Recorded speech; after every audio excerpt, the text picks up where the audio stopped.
Hello, my friends. Last week I told you the story of our house chicken, Prissy, the tiny chicken that lives in our living room. You may have noticed in that video that she doesn't quite live alone. In fact, she shares her aviary with several other birds. This week I want to tell you the story of how we started keeping canaries and a chicken together, and how keeping canaries caused a bit of a pivot for Blazing Star Farm. First, a recap from last week. If you're interested in the whole story, there's a link to that video in the description. But in short, we adopted a tiny little chicken that needed to live in our living room late last year. So we put her in a large aviary next to the TV. We thought a tall aviary made more sense with the layout of the room than something lower to the floor. It also let us get her some friends. Chickens are highly social creatures, and they need companionship. We figured out that she was an Old English Bantam, but we had no hope of finding her a matching chicken friend.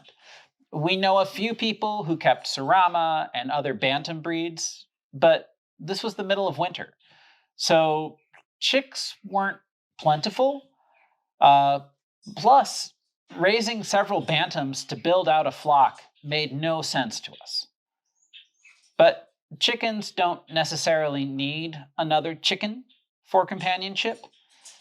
They'll form social bonds with other species, and Prissy clearly liked being social with humans. So plan B was to find her some other bird friend, something to keep in the aviary with her, something big enough to handle a small amount of aggression from Prissy, but something small enough and gentle enough to make sense in a living room. A bird peaceful enough not to hurt her, and most importantly, actually possible for us to find in this area in January. We identified 3 different species as possible options: canaries, diamond doves, and Java rice sparrows. All 3 were peaceful, but reasonably large. And of the 3, we most wanted diamond doves because we used to keep one in a cage with a large white dove. And we learned from that experience that they'll bond with a bird several times their size. But of the 3 options, the only ones we found were some canaries from a hobby breeder in the Chicago suburbs. And man, you should have seen the look of horror on this guy's face when I told him I was going to put the birds in an aviary with a chicken.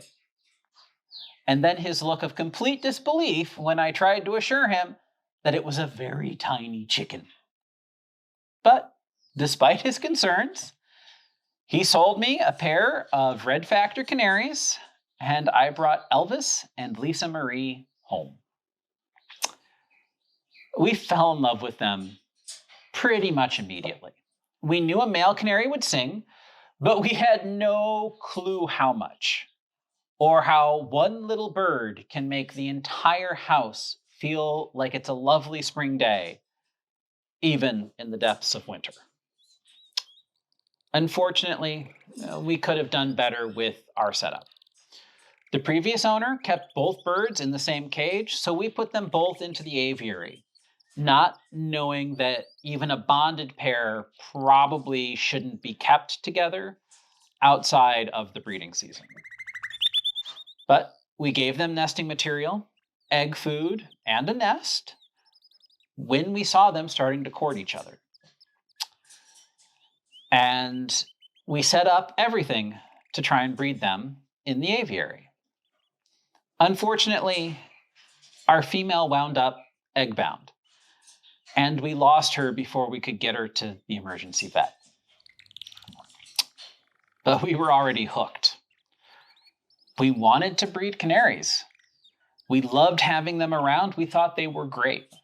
So we found several more canaries from a couple of breeders in Chicago and set up a breeding aviary in the basement. And this time, everything worked out. We had 2 pairs successfully raise 7 canary chicks last summer. We've given away 1 to family, sold 2, and we're looking for homes for 2 more. The last 2, we'll be using those to expand our breeding program this spring. And if you're wondering, keeping a canary with a chicken, it really does work. It works well. Outside the breeding season, we keep a male in the same aviary as Prissy. But we've expanded our efforts a bit beyond just canaries too. We now have pairs for all 3 of the species I initially started looking for. And we've added 2 more finch species. Because it turns out you can keep pretty much any finch with our little Prissy bird. She's just that gentle.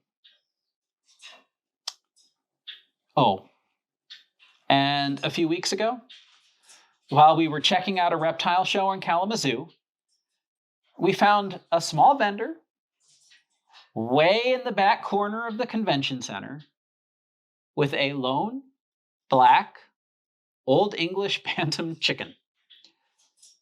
Her name is Delilah, and she'll be moving into the living room once she finishes quarantine. You never know what direction any business will take, especially a tiny You never know what direction any business will take, especially a tiny hobby farm trying to find its way like ours. But we've discovered these tiny little birds bring us lots of joy. And I think they might work for your house as well. For my subscribers, thank you for joining me once again this week. For anyone new, I hope you subscribe so I can see you again. Until next time, keep growing, my friends.